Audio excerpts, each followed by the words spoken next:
Lola, may nambabato sa bubong natin. Ano? Loleng! Ayaw mo makinig sa pakiusap namin na umalis kayo rito sa lupang ito! Kung ganon, gagawin namin kung anong nararapat sa salot na katulad ninyo! Si Domeng. Ayaw niya tayong tigilan. Saan po kayo pupunta? Delikado, Lola. Baka kung anong gawin sa inyo. Hindi ako natatakot, Apo. Huwag ka lang nilang idamay. Bukas! Bago sumikat ang araw, kapag nandito pa rin kayo, tutupukin namin ng apoy ang bahay ninyo! Kasama kayong masusunog! Domeng! Ah, Hanggang saan ka dadalhin ang kademonyohan mo? Gagawin mo ang lahat. Siniraan niyo ang pagkatao ko para maangkin niyo ang aking lupa. Sarili kong lupa ang kinatitirikan ng bahay ko. Hindi kami aalis sa lugar na to. tapos na ang oras ng iyong pagbabalat kayo, Loleng! May oras ka pa para magbago ng isip! Binabalaan ka namin! Lisanin mo ang lugar na ito! Tandaan mo, Loleng! Bago sumikat ang araw! Lola, hindi marunong magbiro si Mang Domeng. Susunugin niya ang bahay natin. Tama bang umalis tayo, Apo? Dito lumaki at nabuhay ang ating mga ninuno. Ikaw ang kahuli-hulihang binhi ng ating angkan.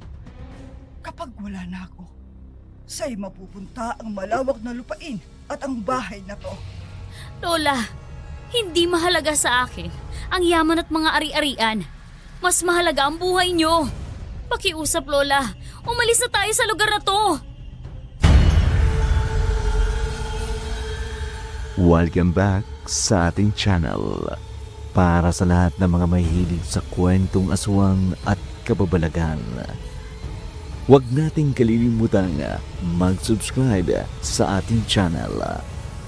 Lahat ng aming ilalahad mula mismo sa ating mga letter sender na hanggang ngayon nanginginig pa rin sa takot kapag naaalala nila ang kanilang nakaraan. Kwentong kilabot at katatakutan. Narito na ang ating tula sa araw na ito. Si Lola Loleng, may-ari ng malawak na lupain sa lugar na yon, marami ang nagnanais na maangkin dahil iniisip nila na matanda na ito at wala ng kakayahan para pagyamanin ang mga ari-ariang maiiwan dito. Nabubuhay ang mga tao sa pananim kaya pinupunterian nila ang lupang sakop ng matanda upang makahanap ng kakampi. Ipinagalat ni Domeng na ang matanda ay angkan ng mga mangkukulam at aswang. Mula noon, hindi na tahimik ang maglola. Limitado na ang kanilang paglalabas dahil kinukutya sila at pinalalayas. Si Domeng ang pinakamatapang sa lugar na yon at sa takot na mapahamak ang apo, walang nagawa ang matanda kundi isuko ang mga umaangkin sa lupa at bahay. Bago pa sumikat ang araw, sinimulan na ni Lola Loleng at Ami ang paglalakbay. Nakarating sila sa isang liblib na baryo. Bakit narito pa kayo sa kalye? Magsiuwi na kayo! Lolo, matigas ang ulo ng mga batang yan. Walang pakialam sa kanilang mga magulang nila. Tingnan mo ang gagawin ko. Tingnan ko lang kung hindi magsitakbuhan ng mga batang yan. Lolo, bawal manakit ng bata.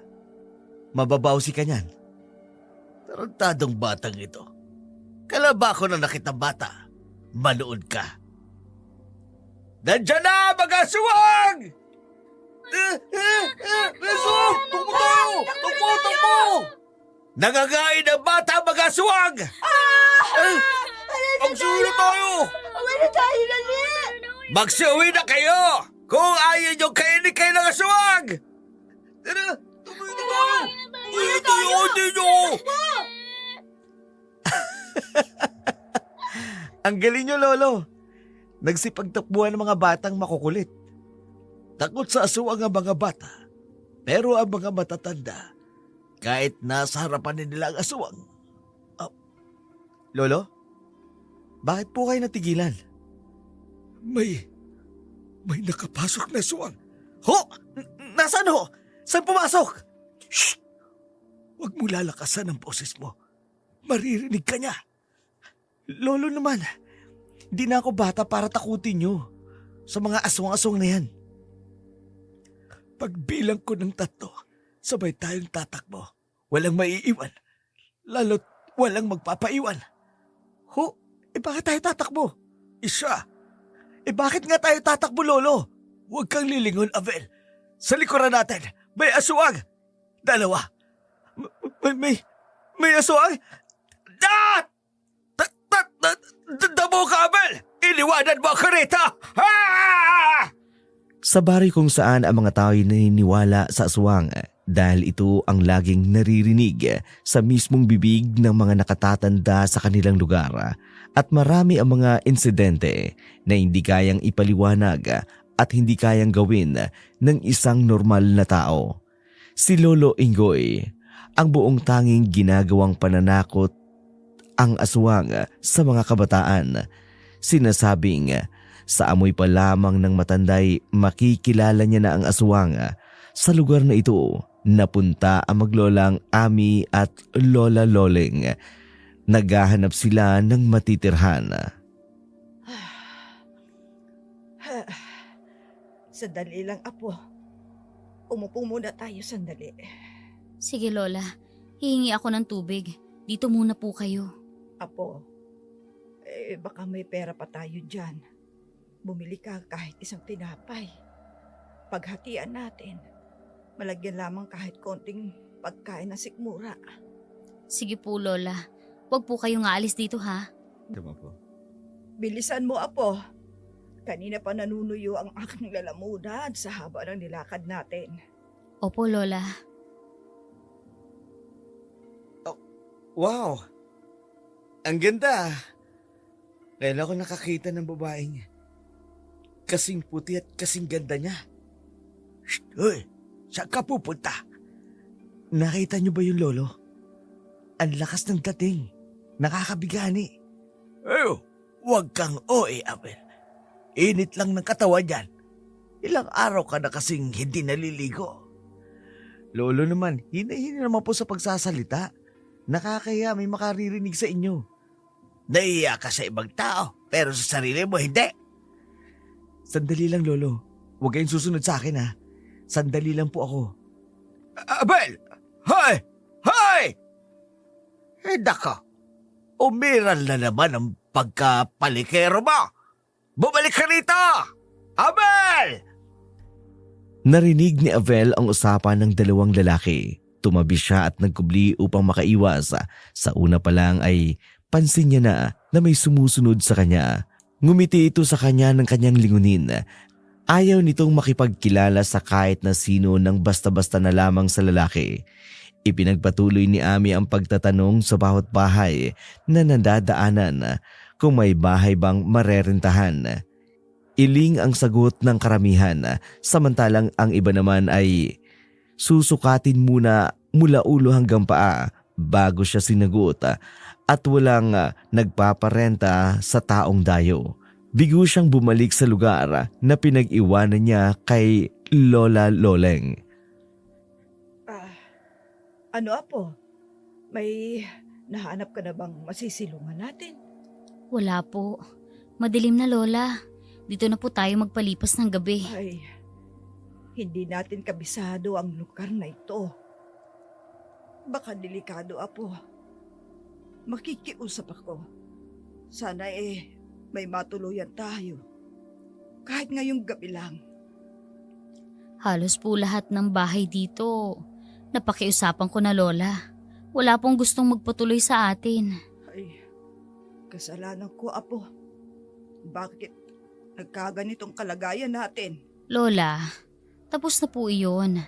Kalimutan niyo na ang nangyari. Huwag niyo pong sisihin ang inyong sarili. Hindi tayo palalayasin sa tinitirhan natin kung hindi sana ako. Lola, Pero kahit sa tayong lugar mapadpad, Kahit saan tayo makarating, magkasama tayo, hindi ba, Apo? Opo, at yun ang importante, Lola, na magkasama tayo. Hindi kayo taga rito? Ha? Ha? Dayo din ako sa lugar na to, pero mahigit 1 buwan na ako dito. Pero hanggang ngayon, dayo pa rin ang turing nila sa akin. Ako nga pala si Vivian. Ako naman si Loleng. At ito naman, ang aking apo, si Ami. Noon hong unang napadpad ako sa lugar na to, may isang pamilyang tumulong sa akin. Pinatuloy nila ako hanggang sa makahanap ako ng sariling matitirhan. Gusto nyo ng mapagpapalipasan ng gabi? Oo sana. Sinubukan kong makiusap sa mga bahay-bahay pero walang gustong magpatuloy sa amin ng lola. Tahimik ang lugar nito. Kaya nga, dito ko napiling tumira. Hindi kami basta magtao. Naghahanap lang kami ng masisilungan. Kung hindi sa aking apo, kaya ko matulog sa mahabang upuan. May kwento po kasi ang mga tao dito nung unang panahon. Pero hindi ako taga rito, kaya hindi ako natatakot. Kaya ako na po ang magpapatuloy sa inyo. Totoo ba, Ineng? Opo, Lola. Malapit lang po dito bahay ko. Halika kayo. Sumama kayo sa akin. Agad na pumayag ang maglola Loleng at Ami sa magandang iniaalok sa kanila ng babae habang naglalakad. May mga matang nakasunod sa kanila. Napansin ni Vivian si Avel, nakangiti habang nakasunod sa kanila. Kilala niya ang binata. Sa lahat ng naninirahan sa baryo, listo ang kanyang mga mata at isip sa kilos ni Avel. Agad na iniiwas niya ng daan sina Lola Loleng at Ami. Sandali lang na nalingat si Avel nang habulin siya ni Lolo Ingoy dahil niyaya na siya nitong umuwi. Napahinto siya sa paglalakad. Bigla siya nawala. Ay, masama na naman ang pakiramdam ko. Lolo, saan na kaya siya nagpunta? Kayo kasi tawag kayo ng tawag. Ayun, nawala na. Magdidilim na. Umuwi na tayo. Ano kung magdidilim na? Takot ba kayong maambunan? Kayo kasi sunod kayo ng sunod sa akin eh. Mauna na kayong umuwi. Tadong ito. Aray ko po. Lo, wag naman po kayong mambabatok. Mabuti na lang, wala ibang tao rito. Kung wala na, wag mo lang hanapin. Isa lang ang ibig sabihin nun. Nakita niya na ako, tapos nagagandang lalaki siya sa akin. Tapos biglang nagtago dahil nahihiya. Anong ibig sabihin nun, Lolo? Hoy! O siya, sige na. Naunawaan ko na kung bakit ganyan ka kung mag-isip, Apo. Baliktad ka kasi ng ipanganak ng nanay mo. Baka baliktad din ang utak mo kung mag-isip. Magandang lalaki ka nga, pero hambog ka. Halika na, baka kung maamoy pa tayo ng aswang. Sa tandaan niyong yan, nagpapaniwala kayo sa aswang? Muwi na nga lang tayo. Nanghihinayang si Avel. Kakaiba ang dating sa kanya ng babaeng nakita niya kanina. Dayo nga ito pero mukhang kilala ni Vivian. Kilala niya si Vivian dahil ito ang kauna-unahang dayong napadpad sa kanilang lugar. Hindi pala kaibigan, kaya maging siya man ay malayo ang loob sa babae. Ni hindi niya alam kung saan ito nakatira. Samantala, sina Agnes at Lola Loleng walang tigil sa pasasalamat sa kumupkup sa kanila, pero hindi sila makapaniwala sa lakas ng loob nito. Matagal ka na palang naninirahan dito. Dito ka nakatira? Mag-isa ka lang? Oo. Pasensya na po kayo kung walang kayo sa loob ng bahay ko. Hindi kasi ako naglalagay dito eh. Nasa bayan ng trabaho ko. Umuwi ako dito para matulog. Kaya hindi ko naaayos eh. Ineng, hindi mahalaga kung ano itsura ng tirahan. Kundi, kung sinong naninirahan dito. Isang malaking bagay na nagtiwala ka. At patuloyin kami dito. Ginagawa ko lang po sa iba ang kabutihang binigay sa akin ng pamilyang kumalinga sa akin, Lola. Kumain na po ba kayo? Anong gusto nyo? Kumain na po kami ni Lola. Kanina dun sa tindahan eh. Tsaka busog pa po kami. Huwag ka na mag-abala sa amin, Ate Vivian. Ha? Tinawag mo akong ate? Opo. Tawag ko po yun sa mas nakakatanda sa akin. Alam kong hindi pa kayo kumakain ng maayos. Lalabas lang ako sandali Baka may tindahan pang bukas. Bibili ako ng bigas at saka ulam. Nako, ay wag na Indeng. Ay, wag na po kayo mahiya, Lola. Masaya po ako dahil ako ang una nakakita sa inyo. Sumama po kayo sa akin. First time ko pong may makasama dito. Magpahinga muna kayo. Maghahanap ako ng makakain natin. Kakaibang saya ang dulot ng maglola sa buhay ni Vivian. Hindi siya nagkamali nang patirahin ito sa bahay niya. Bumili siya ng pagkain at iba pang kailangan sa mga bisita. Matagal niya nang hinihintay ang pagkakataon na yun na may taong makasama at maituring na pamilya. Samantalang, mabilis na kumalat ang tungkol sa pagdating ng mga dayo. Siyang-siya si Avel dahil may nakapagbalita sa kanya kung saan ito nanunuluyan. Nakatakbo pa ang binata pabalik sa kubo. Agad na ginising ang natutulog pang matanda. Lolo! Lolo! Oy! Asan? Asan ang sunog? Kanino bahay ang nasusunog? Nahanap ko na po yung babaeng nakita ko kagabi. Alam ko na po kung saan siya nakatira. Tamuho ka. Ang babae pa rin yun ang iniisip mo.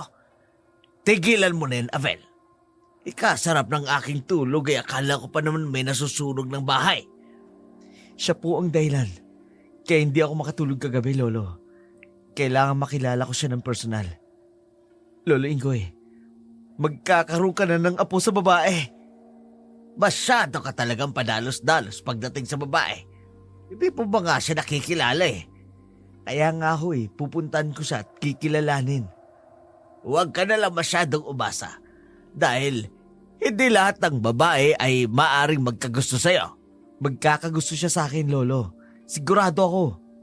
May tigas ng ulo mong uunahin mo muna ang almusal natin bago yung kalokohan mo. Pagtimpla mo ako ng salabat. Opo. Opo, Lolo. Kakaiba ang sigla ng kanyang apo. Matamang tininan siya ni Lolo Ingoy. Parang ngayon lamang ito nagbibinata. Ngayong marami ng babae ang nagdaan sa buhay nito. Yun nga lang ay hindi naman nagtatagal ang relasyon niya sa mga naging kasintahan. Kung gaano kasiya si Avel sa bago nitong babaeng nagugustuhan, ay siya namang pagkabalisa ni Lolo Ingoy. Pakiramdam ng matanda. Palapit ng palapit ang kampo ng kadiliman sa kanya. Samantala, abala si Vivian sa pag-aasikaso sa maglola. Nais nitong maging maayos ang lahat. Lalo na sa pagkain, halos ayaw nitong pumasok sa trabaho. Lola, pupunta po ako ng bayan ha. Nakahanda na po ang almusal ninyo sa mesa. Nandiyan na rin po yung bigas at saka ulam ninyo mamayang tanghali. Kayo na pong bahala magluto. Nako, Edeng, wag na. Mag-aayos lang kami ng gamit. At saka, aalis na din kami. Ano po? Saan po kayo pupunta? Ay, bahala na ang Diyos, sabing maglola Ining. Naghahanap kasi kami ng matitirhan po ni Lola. Pero walang paupahan sa lugar na ito. Kaya susubukan po namin maghanap sa kabilang baryo. Bakit pa kayo aalis? Kung walang kasiguraduhan ang pupuntahan ninyo, bakit hindi na lang kayo tumira dito sa akin? Paano ka, Ineng? Lola, nabanggit ko po sa inyo na masaya ako dahil may kasama na ako dito sa bahay. Ayaw niyo ho ba dito sa tirahan ko? Nakakahiya po kasi sa'yo, Ate Vivian. Wala kayong babayarang upa. Libre kayo sa pagkain ninyo. May trabaho ako. Kayang-kaya ng sweldo ko ang gastusin natin dito sa bahay. Lola, Hindi kami magiging pabigat sa inyo, Ineng. Pareho kami masipag ng apo ko. Tutulong kami sa iyo. opo, maghahanap din ako ng trabaho, Ate Vivian. Ibig kong sabihin, pumapayag na po kayo na dito tumira? Sino naman kami para tumanggi? Salamat, Ineng. Hulog ka ng langit sa amin ng apo ko. Kayo po ang regalo sa akin ng Diyos, Lola. Sige po, aalis na ako. Kayo na pong bahala dito, ha? Sige na po, alis na ako. Pagkatapos kumain ng almusal, sinimula na ni Ami ang paglilinis sa buong sulok ng bahay. Maalikabok at maraming kalata na lumang gamit. Habang abala ang maglola, narinig nila ang mga batang naglalaro sa labas. Huminto si Lola Loleng sa kanyang ginagawa. Sumilip ito sa labas. Gumaan ang kanyang pakiramdam sa tuwing nakaririnig siya ng masayang nagtatawanan. Maliksing naglalaro ang mga bata. Gusto niyang lumabas at makipaglaro sa mga ito. Ngunit pinigilan siya ni Ami kaya tumulong uli siya sa pag-aayos ng bahay. Pambihirang babae yon. Kababaeng tao. Pero ganito kadumi ang tirahan. Walang gamit ang tirahan. Kahit talagyan ng pinggan at kutsara, wala. Umuwi lang daw po kasi siya, Lola, dito para matulog. Ang ibig pong sabihin, mas mahaba ang oras niya sa trabaho kaysa dito sa bahay. Apo, linisin natin lahat ng sulok ng bahay na to. Ayusin natin ang kanyang higaan. Tingnan mo naman ang hitsura. Pagandahin natin ang bahay ni Vivian sa paraang ito lamang makabawi tayo sa kanya. Opo, Lola. Pero wag na po kayong tumulong. Kayang-kaya ko na pong tapusin ng mga natitirang linisin dito. Apo, sa tingin mo, tatagal tayo sa lugar na to? Lola, Ayoko nang bumalik sa kalye, Apo. Magpalaboy-laboy. Hinahanap ko na ang dating buhay natin, Apo. Ano kaya kung sakaling bumalik tayo? ayoko, Lola. Hindi na tayo babalik sa lugar na yon. Hindi po ako susuko na maghanap ng permanente nating matitirhan. Sa bagay, Apo. Pero bakit pa tayo maghahanap? Sa palagay ko totoo ang sinabi ni Vivian na naghahanap siya ng kasama dito sa bahay niya. Pero hanggang kailan, Apo? Hanggang kailan? Pagdating ni Vivian, kinagabihan, nanibago ito sa bahay na naratnan. Tuwang-tuwa siya kina Lola Loleng at Ami. Maaliwalas ang paligid at nasa tamang pwesto ang iilang gamit. Sa tulong ni Vivian, nakapasok ng trabaho si Ami dahil parang laging naiiwang mag-isa ang matanda sa bahay. Dahil walang mautusan ay mismong siya na ang pumunta sa tindahan para mamili. Nais din ng matanda na marami pa siyang makilalang mga taga-roon at magkaroon ng maraming kaibigan. Pabili nga ng isang supot ng tinapay. Ikaw yung nakita ko kagabi. Ikaw ngayon. Ano? Nagkita tayo? Aba, kailan? Kung nandito ka para guluhin ang pamilya namin, mas mabuting umalis ka na. Lisanin mo na ang lugar namin. Ano ikaw mo? Huwag ka lang magmaang-maangan, tanda. Naaamoy kita. Huwag mong bulabugin ang mga naninirahan dito. Binabalaan kita. Unggoy! Aray ko! Feeling close kang matanda ka? Wagas, kung makatawag ng tanda. Tingin mo sa sarili mo, teenager! Matapang ka ha. Subukan mong duru-duruin ako. Kakainin ko yung hingtuturo mo! Narinig niyo mga kasama, mga kapitbahay. Narinig mo sinabi na matandang ito. Ikaw ngang malapit sa matandang yan. Hindi mo marinig. Kami pa kayang nasa malayo. Kakainin niya ang hintuturo ko. Sinasabi ko na nga ba, kailanman, hindi pa ako sumemplang sa aking pangamoy. Amoy na amoy kitang matanda ka. Che! Layuan ninyo ang matanda yan. Makinig kayong lahat sa akin. Umiwas kayo sa matandang yan. Biglang nawala ang matanda. Totoo nga, isa nga siyang aswang. Nang mga oras na iyon ay kararating lamang ni Ami galing sa trabaho. Nakita niya ang kanyang lola Loleng na nagmamadaling naglakad pa uwi. Nag-aalalang sinalubong niya ito. Kung lalabas man ang lola ay siguradong may gusto itong bilhin sa tindahan, pero nakita niyang walang bitbit ito. Habang papalapit siya narinig pa niya ang mga kantsawan na galing sa mga nakatambay sa tindahan. Lola, ano yung maingay sa tindahan? Niloloko po ba nila kayo? Ay, iyong matanda, apo.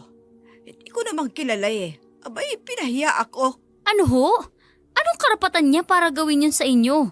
Sandali lang nga ho. Ay, wag na, apo, wag na. Kaya nga umalis na ako eh. Kasi, napokpok ko yun sa ulong matandang yon. Ano ho? Naku Lola, wala pa tayong 1 linggo dito. May nakaaway na kayo. Mali nga ang ginawa ko, pero hindi ko gustong tawag sa akin. Di sana ho, nagpakilala po kayo. Sinabi niyo ang pangalan niyo. Basta na lang siyang sumulpot at dinuro-duro ako. Bastos na matandang yon. Dapat pala, hindi ko lang siya pinukpok. Dapat, sinipa ko siya sa balls niya. Ay naku Lola, lalo pong mali yun. Hayaan niyo na Lola. Magtatanong ako sa tindahan kung sino yung matandang bumastos sa inyo. Ay, wag na apo, wag na. At umiwas ka sa maraming tao, lalo na sa mga taong katulad nila. Lola? Naaamoy niya raw ako. At tinawag niya akong aswang. Ano? Nakaramdam ng awa si Ami sa kanyang lola. Iilang lugar na ba ang kanilang napuntahan? Lagi itong tampulan ng tukso. Oo nga, mas matandang tingnan. Kesa sa mga tunay nitong edad, kulubot ang balat at ang mukha nito. Maitim at mapula ang balat. Yun ay dahil sa lumaki ito na tanging pagtatanim lamang ang inatupag. Mula noon, ayaw nang lumabas ni Lola Loleng. Nakiusap ito sa apo bago pumasok sa trabaho, iwanan siya ng tinapay. Yun nga lang ang paboritong kainin ng matanda sa maghapon. Sa bintana, nakaupo lamang si Lola Loleng.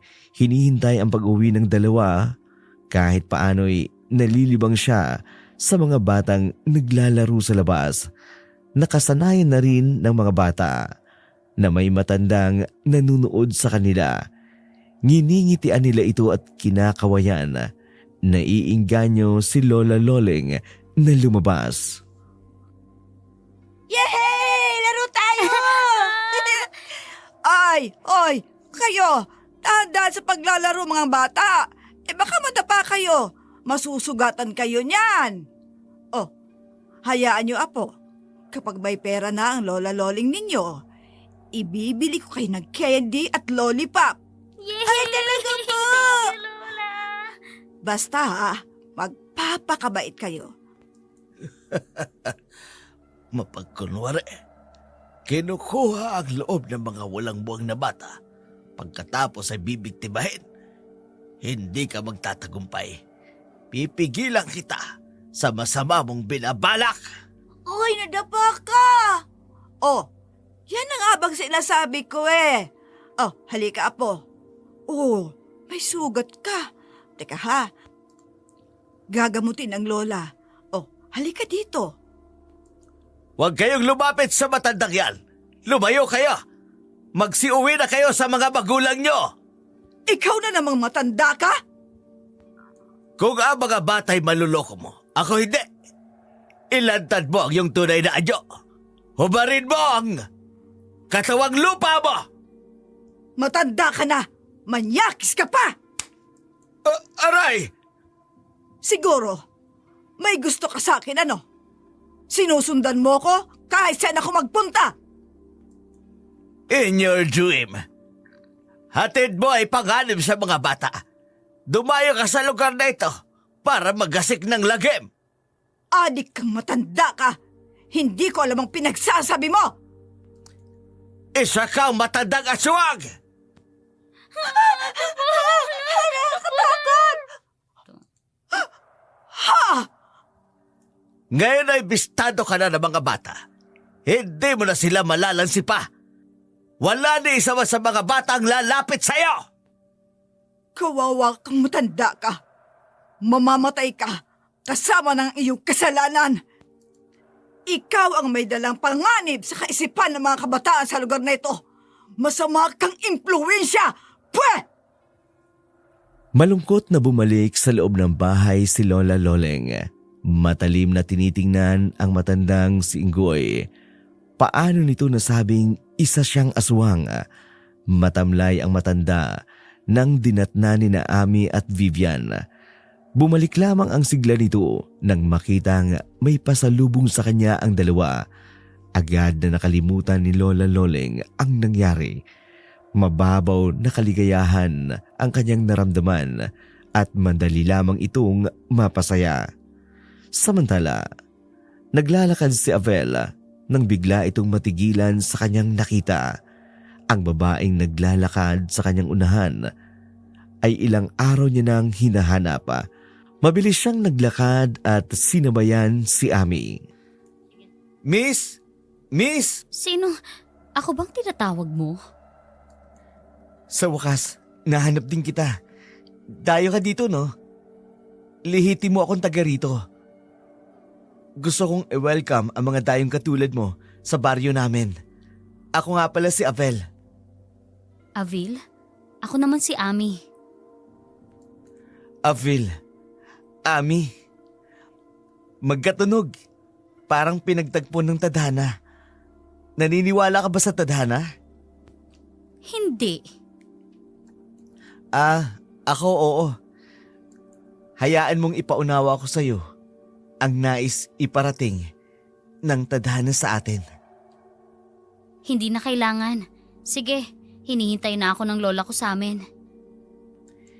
Ihatid na kita. Alam ko kung kanino kang bahay nakatira. Pwede kitang ihatid. Wag na. Malapit na rin ang bahay ni Ate Vivian. Kamag-anak kayo ni Vivian? Hindi. Nakilala namin siya nang unang dumating kami ni Lola dito. Nang malaman niyang naghahanap kami ng masisilungan, niyaya niya kami sa bahay niya. Masisilungan? Bakit? Wala ba kayong sariling tahanan ng lola mo? Meron. Malayo dito at hindi na kami pwedeng bumalik doon. Kaya naghahanap kami ng lugar na pwede naming tirhan ni Lola. Kung ganon, aalis din kayo? Bahala na kung anong plano ng Diyos para sa amin. Tutulungan ko kayo na makahanap ng bakanding bahay o kaya paupahan. Alam mo, maganda dito sa baryo namin. Tahimik, tsaka sagana sa mga pananim. Medyo may kalayuan sa palengke dito sa amin pero maraming tindahan na pwedeng pagbilhan. Salamat, Avil. Pero pumayag naman si Ate Vivian na pwede kaming tumira sa kanyang matagal. Kaya baka magtatagal din kami dito. Magtatagal kayo? Maganda kung dito na kayo tumira habang buhay. Sana nga. Sige, mauuna na ako. Hinihintay na ako ng aking lola. Sasabay na ako sa paglalakad mo. Iatid na kita hanggang sa bahay niyo. Ikaw ang bahala. Mukhang mabait naman si Avel. Nakilala ni Avel ang matandang sinasabi ng kanyang lolo na aswang. Hindi nagpahalata si Avel na may kaba sa kanyang dibdib. Sa itsura pa lamang ng matanda ay talagang kaduda-duda. Pero Nanaig ang bilis ng pintig ng kanyang puso para sa apo nitong si Ami. Pagkatapos nito, umuwi na si Abel. Ayaw ng kanyang lolo na inaabot siya ng dilim sa daan. Sa kailaliman ng gabi, narinig ni Ami na muling binabagabag ang kanyang lola Loleng ng masamang panaginip. Totoo ang nangyayari, pero dahil sa matinding trauma, pumapasok ito hanggang sa pagtulog ng matanda. Nagpupumiglas ito at kailangan niyang hawakan sa dalawang braso ang lola para hindi ito mahulog sa katring hinihigaan.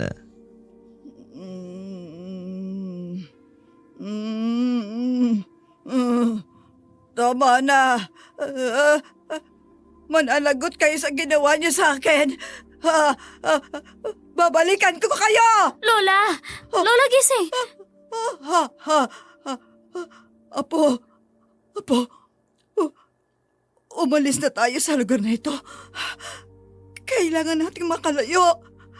Ayokong tumira kasama mga taong yun. Umalis na tayo dito. Lola, nananaginip po kayo. Nasa ibang lugar na tayo. Malayo na po sa mga taong nagpalaya sa atin. Natakasan natin sila. Pero ayaw nilang umalis sa isip ko. Hindi ko magawang kalimutan ang ginawa nila sa akin. Lola, uminom po kayo ng tubig para po ma-relax kayo. Maraming salamat, Edeng. Ami, madalas bang mangyari to kay Lola? Ate Vivian, nananaginip po siya kapag may pangyayaring nagpapaalala sa kanya sa nakaraan. Kaya minsan, naisip ko, mas nakakabuti kay Lola ang huwag kaming manatili sa isang lugar. Pero ganito na lang ba?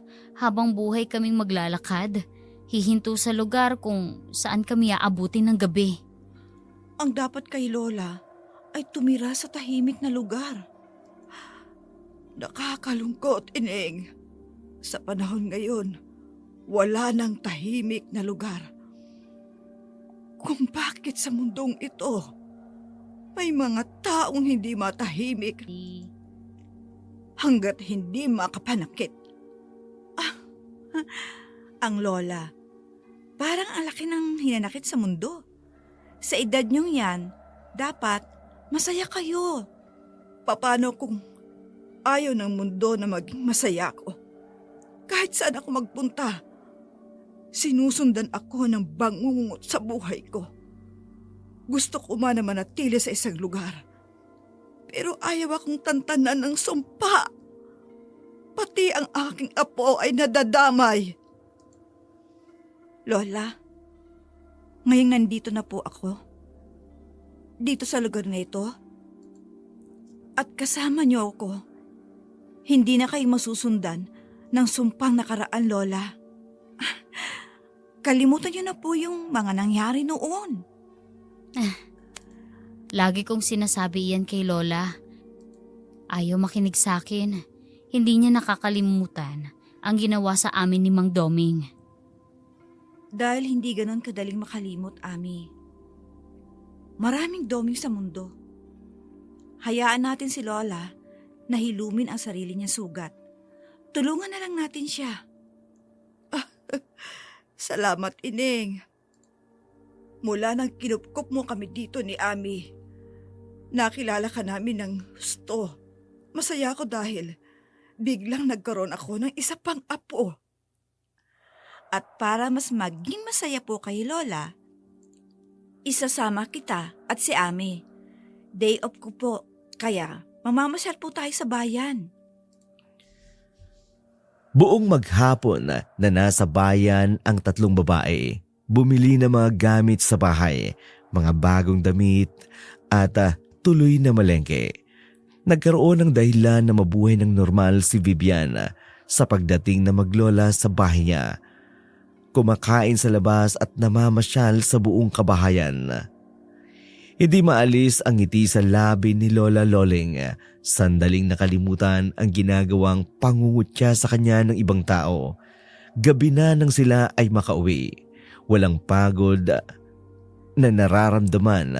Nag-ayos pa ng mga pinamili sina Vivian at Ami. nang mapansin ni Ami na wala sa loob ng bahay ang kanyang Lola Loleng. Lola, nandito po pala kayo sa labas. Ay, kabilugan ng buwan. Maliwanag ang gabi, Apo. Lola, Noong kabataan ko, napakasaya ko sa tuwing kabilugan ng buwan. Lumalabas kami ng mga kalaro ko at naglalaro kami. Masaya kaming pinapanood ng mga matatanda. Pero ngayon, iba na ang dulot tuwing sasapit ang kabilugan ng buwan. maraming taon na ang nakalipas, Lola. Pero ang isipan ng ibang tao ay hindi magbabago. Hanggang kailan tayo maghahanap ng tamang lugar para sa akin, Apo? Kailan tayo matatahimik? Kapag natagpuan na natin ang lugar na itinagala sa atin ng Diyos, Lola. At ito ang tamang lugar para sa inyo. Lola, huwag na po kayo maghanap pa. Dito, ligtas kayo. Walang sino mang mananakit sa inyo. Kakaiba ka, Ining. Sa edad mong yan, na may malawak na pag-iisip, madaling magtiwala sa tao. Magaan po ang loob ko sa inyo, Lola.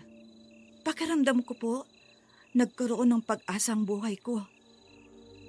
Akala ko po kasi, habang buhay na ako mag-isa. Pero nang dumating po kayo, nagkaroon ako ng isang pamilya. Ate, bakit mo pipiling mag-isa? Bata ka pa, Ate Vivian. Maganda, mabait, at may maganda kang trabaho. Ang swerte ng lalaking mapapangasawa mo. Oo nga, Ining. Bakit nga ba hindi ka pa mag-asawa? Lola, paano po ako mag-aasawa? Di kasintahan nga wala ako. Iba na talaga ang panahon ngayon. Bulag ang mga lalaki sa tunay na ganda ng isang binibini. Pero ito ang aking kahilingan para sa inyong dalawa. Balang araw ay makatagpo kayo ng lalaking tunay na magmamahal sa inyo. Ang magkaroon ng mga anak, makabuo ng masayang pamilya. Yon ang aking kahilingan. Kahit sa panahong yan, nawala na ako.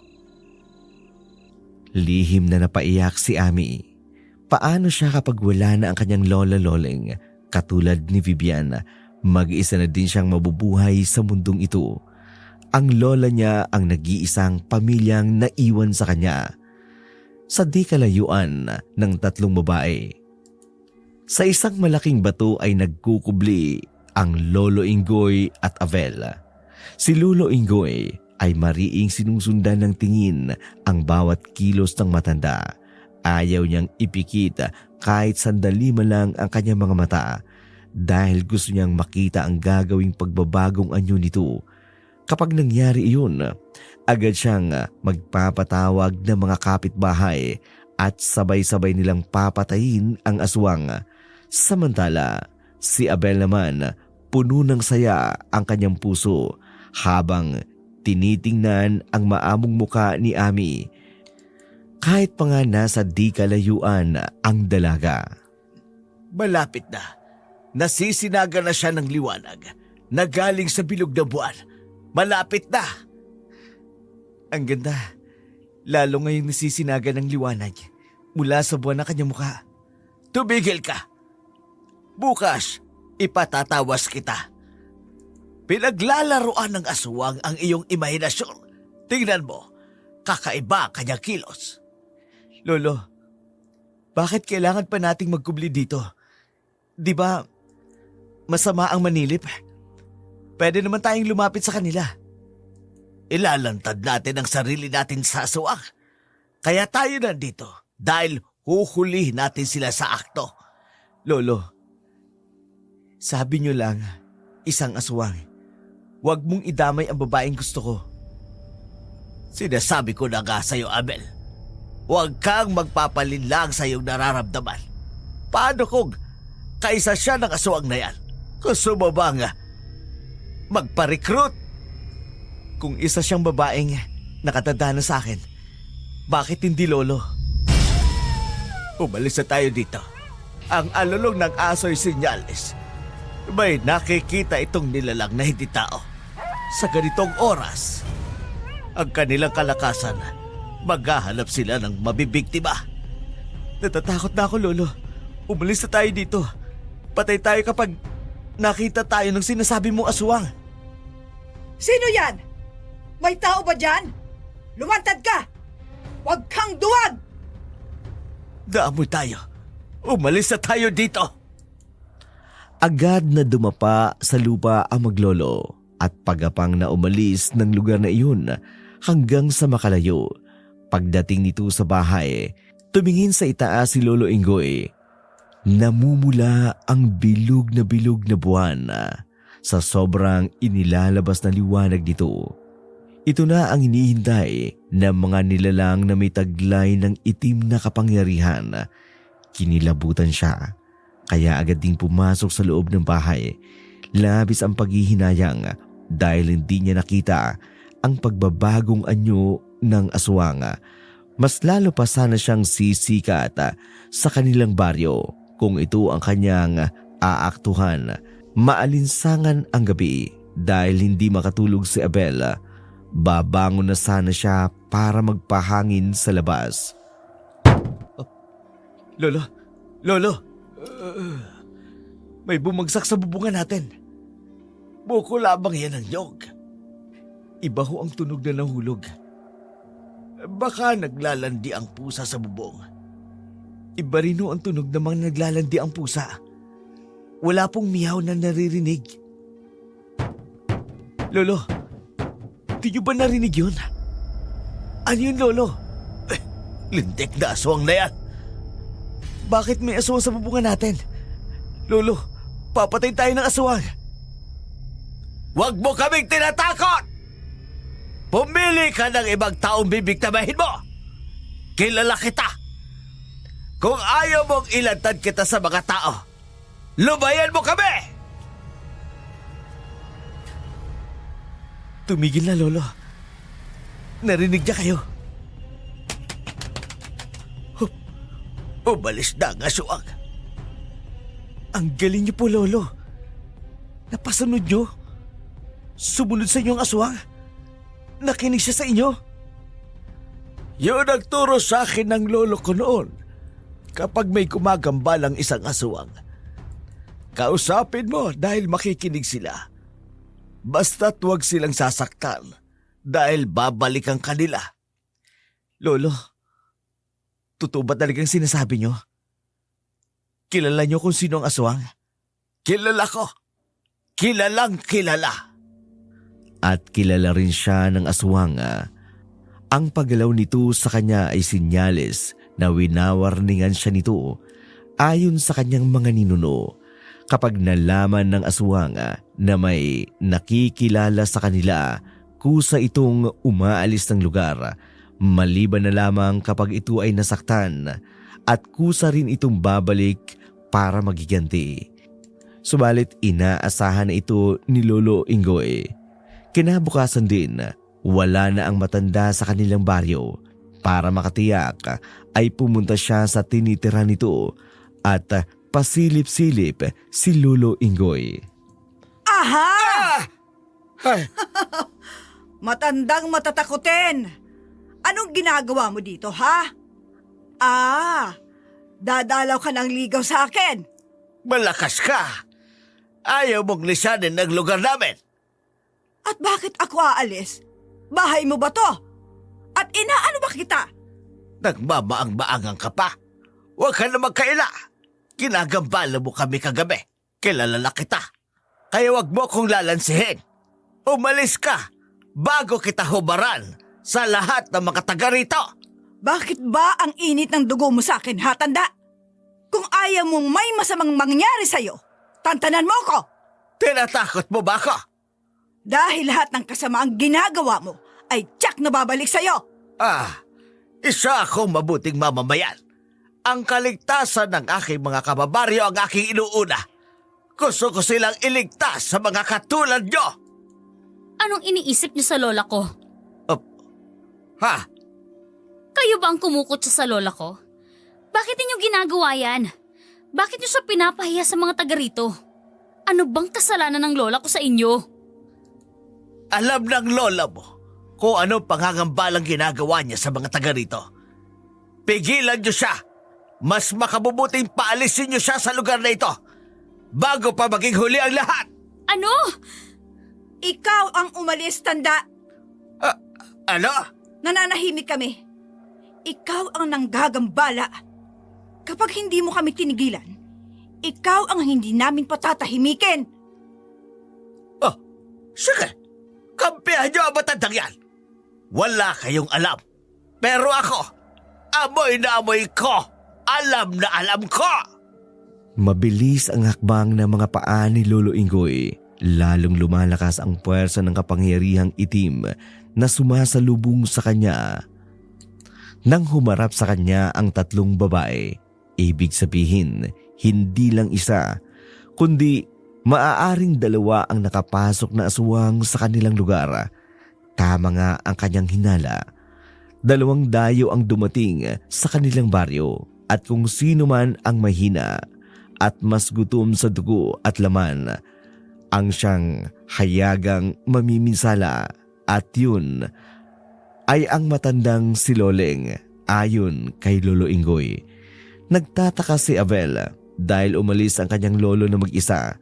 Madalas ay nagpapasama siya rito kapag may pupuntahan. Sadyang nakakainganyo ang kanilang amoy. Isa ka sa mga lalansi na babaeng yun. Tigilan mo na ang kalokohan mo, Abel. Aswang si Ami. Ang ganda-ganda niya eh. Hindi ho totoo ang mga paratang niyo sa kanya. Tumigil ka! Iba ang dulot ng kapangyarihang itim sa utak ng tao. Tiyak kong nahipnotismo ka. Kayo ka lang hindi nakikinig sa akin. Lolo, alam ko po ang hipnotismo. Tititigan ka sa mata hanggang sa makaramdam ka ng panghihina sa iyong katawan. Malalaman mo na lang sumusunod ka na sa lahat ng gusto niyang ipagawa sa'yo. Natumbok mo! Pero hindi ho ganun si Ami. Paano niya akong may hipnotismo? Gayong hindi nga siya makatingin sa akin ng mata sa mata ng diretso. Ako nga itong pilit na hinuhuli ang kanyang mga mata para maramdaman niya na may gusto ko sa kanya. Totoo siyang aswang. Lolo, Hindi lahat ng aswang may kakayang manghipnotismo. Ang totoo, ang mga galang aswang hindi makatingin ng diretso sa tao. Umiiwas sila dahil takot silang makakilala. Oras na tumingin ka, makikita mo sa kanilang mga matang baliktad ka. apo niyo ko lolo. Kahit papano naman ako sa inyo ang kakayanang makaamoy ng aswang. Malakas ho ang kutob ko. Maliho kayo sa pagkakakilala kay Ami. Paano mong nasabing kilala mo na ang babaeng yon? Kailan mo lang siya nakilala? Ngayon, ipapamalita ko sa mga taong aking kahilingal. Lakad na, Abel. Kailangan kong kumilos bago pa may mabiktimang aswang na yon dito sa ating lugar. Lakad na! Agad na nagpatawag ng pulong sa kanyang mga kababaryo si Lolo Ingoy. Pati ang mga opisyalis ng barangay, mga tanod ay kanyang ipinatawag. Hindi lahat ay dumalo sa pulong, ay naniniwala sa aswang. Gusto lang nilang mag-usisa. Kinikilala nila ang kakayahan ng matandang si Ingoy dahil ito ang itinuturing nilang pinakamatanda sa kanilang baryo. Si Abel ay nagdadalawang isip kung susuportan ba niya ang kanyang lolo. Wala naman siyang magawa kundi ang sumunod. Makinig kayong lahat, mga kababaryo! Nagpatawag ako ng pulong dahil hindi naligtas ang baryong ito. Nasa panganib tayong lahat, lalo na ang mga kabataan sa ating lugar. Tama po ang sinasabi ni Lolo Mingoy. Kagabi lang po, may lumapag na aswang sa bubong namin. Mabuti na lang magaling ang Lolo Mingoy ko. Umalis ho ang aswang. Ay wala namang gumagambala sa amin. Paano na sigurong may aswang sa baryo natin? Narinig niyo naman siguro sinabi ng aking apo. Siya mismo ang nakasaksi sa ginawa ng aswang na yon. Lolo Mingoy, kung totoo ba na aswang nga ang ating lulusubin, sa palagay mo ba, wala ni isa man sa atin ang mapapahamak? Oo nga, Lolo. Di ba dapat magdadala tayo ng asin? O kaya bawang? O kaya krusipio? Huwag kayo mag-alala. Hindi natin hihintayin kumalat ang dilim. Mahina ang aswang kapag mataas na ang sikat ng araw. Sa gabi sila gumagala. Nambibiktima. Sa napili nilang biktimahin. May utak din ang mga aswang. Hindi kumikilos kapag alam nilang mapapahamak sila. Pero wala kaming narinig. Una kitang pinahamak ang aswang na sinasabi mo, Lolo Ingoy. Sa tanda kong ito, hindi kayo naniniwala sa akin? Hihintayin pa ba natin na may mabiktimang aswang na yon bago tayo gumawa ng aksyon? Gumawa tayo ng aksyon! Tama! Kung totoong may aswang, abay dapat natin siyang palayasin sa lugar natin. Tama! Palayasin ang aswang! Palayasin! Palayasin! Lumusob ang grupo sa bahay ni Bibian. Galit ngunit may halong takot ang nasa puso ng mga taong sumama. Mabuti na lamang ay may araw pa ng mga oras na yun at marami sila. Walang magawa ang mga aswang para makapanakita. Malayo pa'y natatanaw na ni Bibian ang grupo. Naririnig niya na ang mga sigawan ng mga ito. Napatayo si Lola Loleng sa kanyang kinauupuan. Ramdam niya ang banta ng panganib sa kanila maglola. Nagtataka man si Ami sa kaguluhang naririnig sa labas. Papalapit ang ingay sa kanila. Lumabas kayo dyan! Matandang aswang! Lumayas kayo sa lugar namin! Malis ka dito! Lumayas kayo! Lumayas kayo! Diyos ko, anong ginagawa nila? Huwag kayong matakot, Lola. Wala po kayong ginawang masama. Anong ibig sabihin nito? Bakit marami kayong sumugod sa bahay ko? Isa lang ang sadya namin dito! Ang dayong matanda na kinupkop mo sa bahay mo! Hindi mo pagmamayari! Kung hindi namatay ang may-ari ng bahay na yan, matagal ka na rin sanang wala sa baryong ito! Malansa ang bibig mo, Lolo Ingoy! Ha! Hindi ikaw ang aming sadya! Huwag mong itago ang matandang yan! Salot yan sa lugar na ito! Paano naging salot ang katulad ni Lola Loling? Pagmasdan mo siya! Kaya ba niyang gawin ang mga binibintang ninyo sa kanya, Lolo Ingoy? Oo nga no. Mukhang mali ka nga, Ingoy. Huwag kayong magpapadala sa salita ng babae yan. Nandito tayo dahil sa iisang mithiin. Ang palayasin ang matandang yan dito.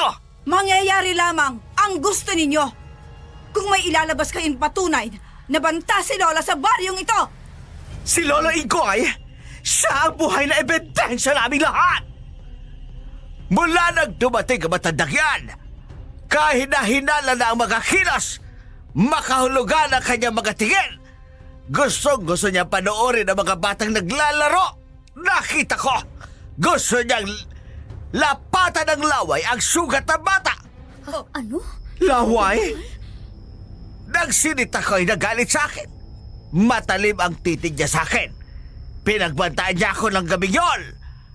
Hay, at nung gabi din yon, may dumapong aswang sa bubungan namin. Ay, nako! Diyos ko! Dapat palayasin ang matandang yun! Oo, palayasin yan! Palayasin! Tama na!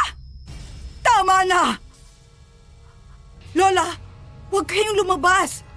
Huwag kayong makinig sa kanila. Pasensya na kayo. Hindi gulo ang hatid namin sa pagtira dito. Naghahanap lamang kami ng aking apo ng matutuluyan. Hindi namin intensyon ang manakit ng kapwa.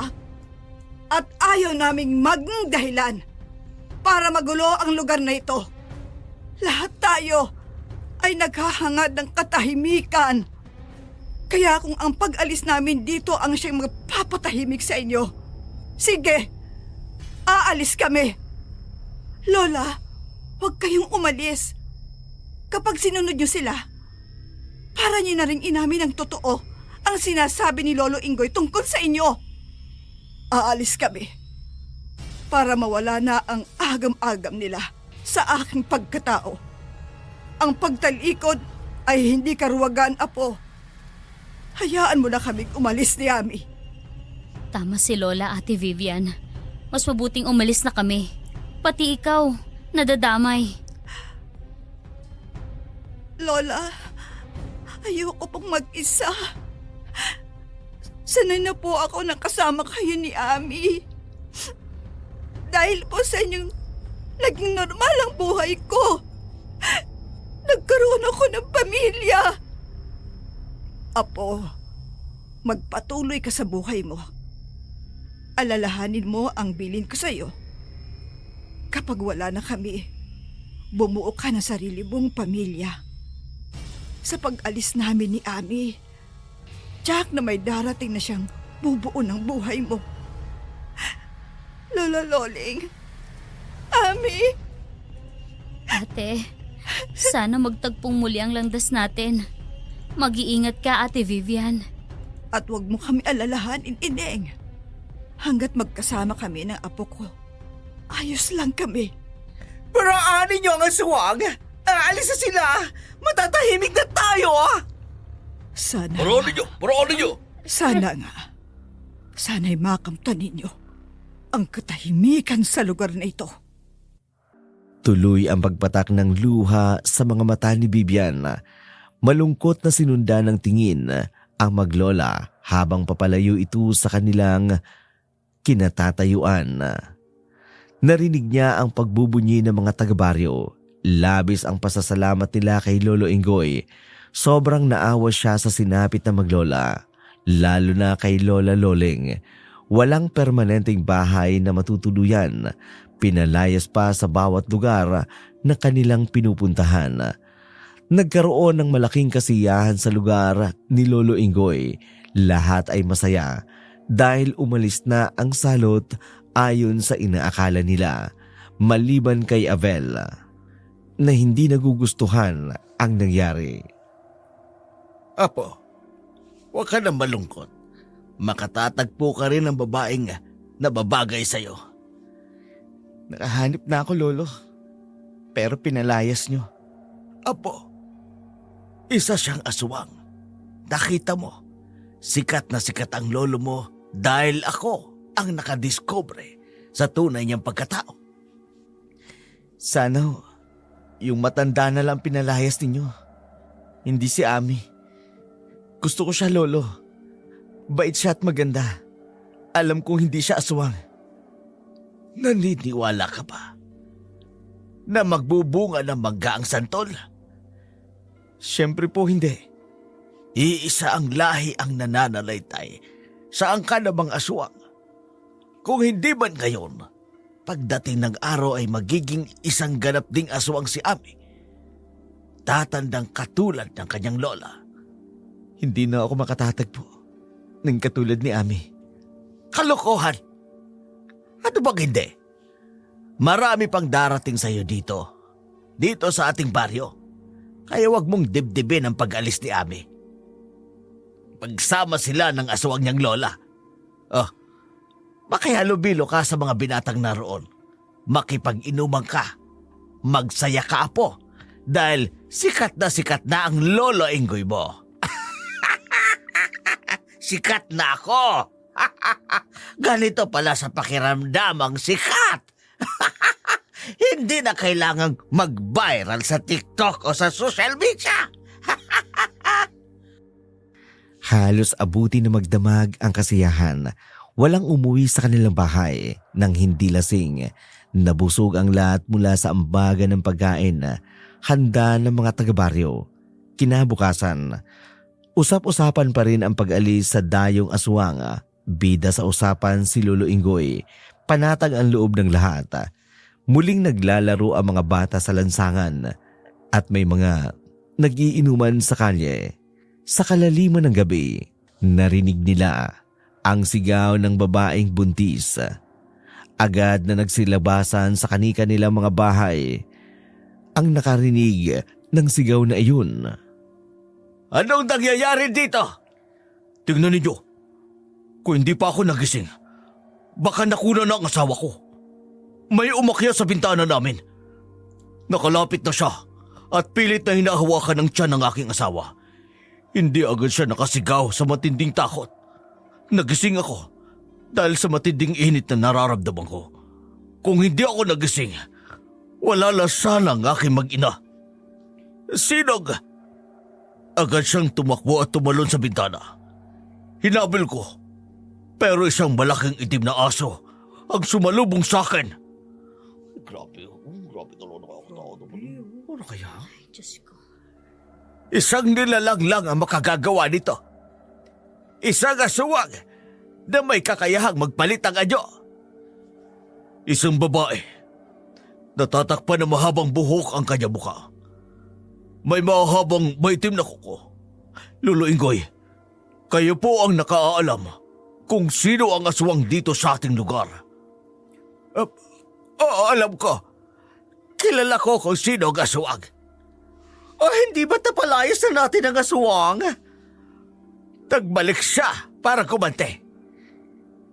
Isa ka sa sumama ng araw na yon para palayasin siya.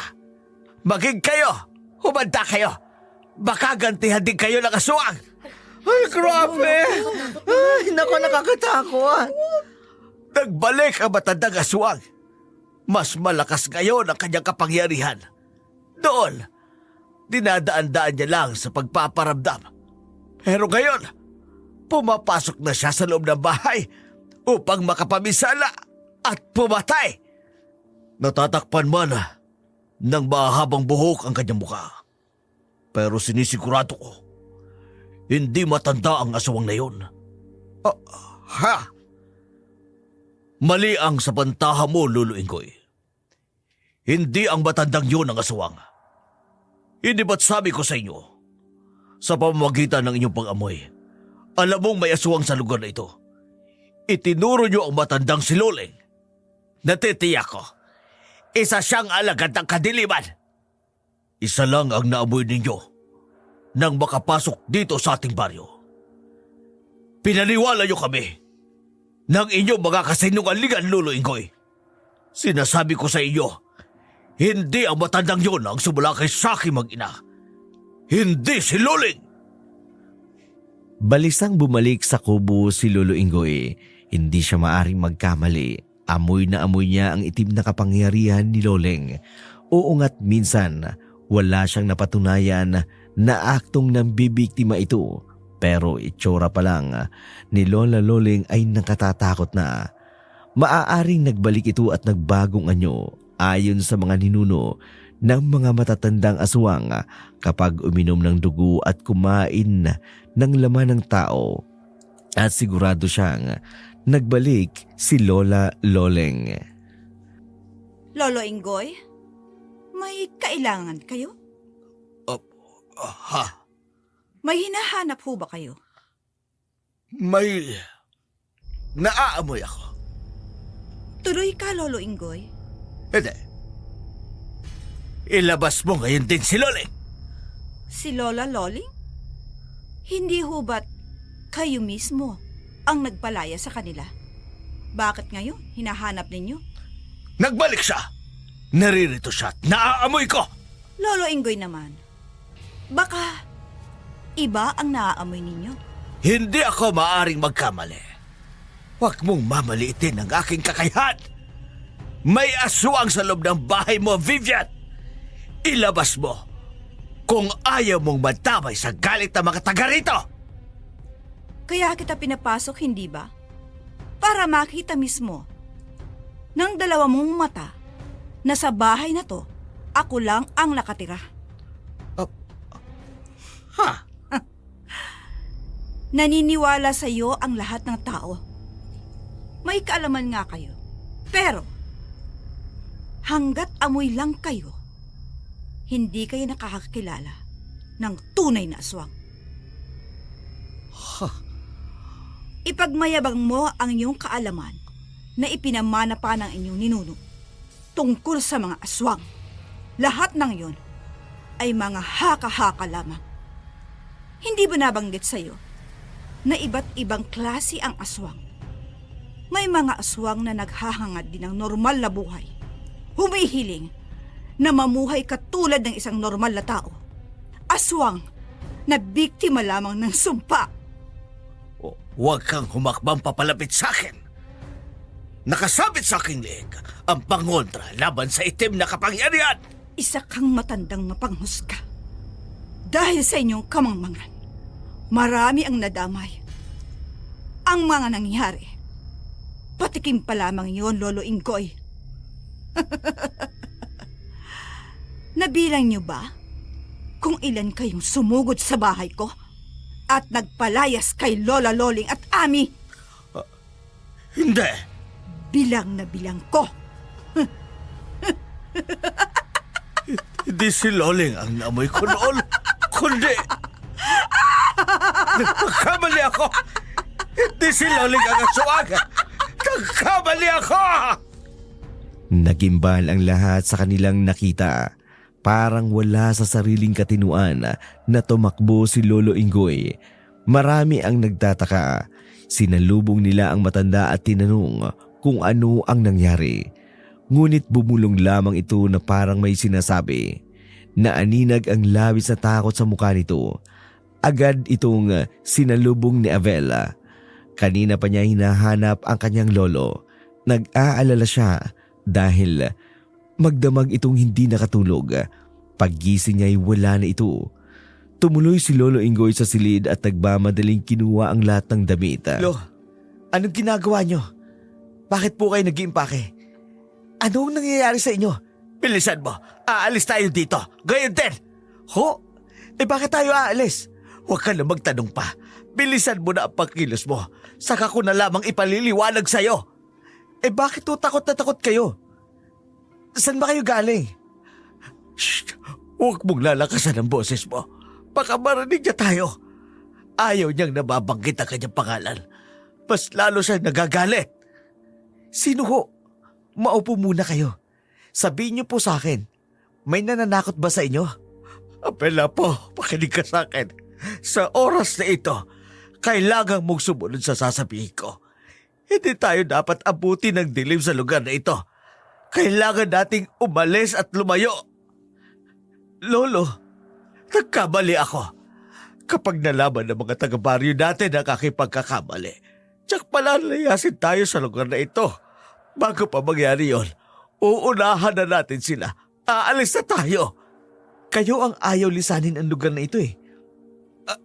Noon, oo. Pero kapag hindi tayo umalis, mamamatay tayo sa lugar na ito. Ano ho? Look, kinakabahan ho ako sa inyo. Shh, narito ang aswang. Maghihiganti siya. Hindi siya titigil hanggat hindi nabibigyan ng katarungan ang ginawa ko namin kay Loling. Nagbalik ho si Lola Loling at Ami? Hindi. Hindi si Loling ang aswang. Nagkamali ako, Avel. Kung hindi ho si Lola Loling, sino ho ang aswang, Lolo? Kung kilala niyo ang totoong aswang, kailangan malaman ito ng mga tao. Paniniwala pa ba sila sa akin? Wala na, Apo. Mahirap nang ituwid ang kasalanang nagawa ko. Kung aalis tayo, paano sila? Wala akong kapangyarihan para iligtas sila sa aswang. Sa pagkakataong ito, kanya-kanyang pagliligtas sa sarili ang dapat gawin. Pero ho kayo ang nagkalat ng kasinungalingan sa baryong ito. Hindi kasinungalingan ang sinabi ko. Dahil totoong may aswang. Nagkamali nga lang ako ng pagkakakilala kung sino at hindi. Sabihin niyo sa kanila kung sino ang totoong aswang. Hindi. Ayoko. Wala akong sasabihin. Kahit anong gawin ko, buo lang ang isip ng aswang na maghigante. Lolo, kailangan nating magmadali. Malapit